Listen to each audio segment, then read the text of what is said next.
আসসালামু আলাইকুম। দোহার Asian town MP থিয়েটারে অনুষ্ঠিত হতে যাচ্ছে the grand cultural show. Bangla সিনেমার ইতিহাসে সেরা রেকর্ড গড়তে যাচ্ছেন মেগাস্টার শাকিব খান।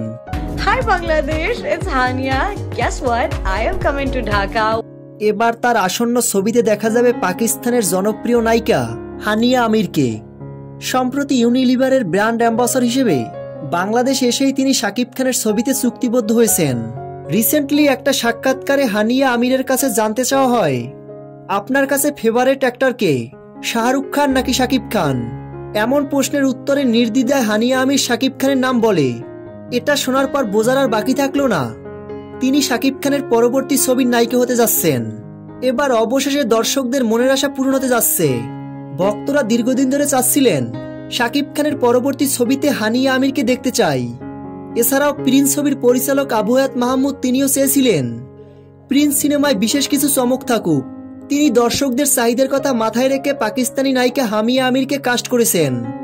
তবে আসন্ন প্রিন্স সিনেমায় 3 জন অভিনেত্রী থাকার কথা শোনা গেলেও তাদের ভিতরে কেন্দ্রীয় চরিত্রে দেখা যাবে পাকিস্তানের জনপ্রিয় অভিনেত্রী হানিয়া আমিরকে। প্রিয় দর্শক মণ্ডলী, শাকিব খানের আপকামিং প্রিন্স সিনেমায় নায়িকা হিসেবে আপনারা কাকে দেখতে চান? ভিডিওর নিচে আপনাদের মূল্যবান মতামত জানিয়ে দিন।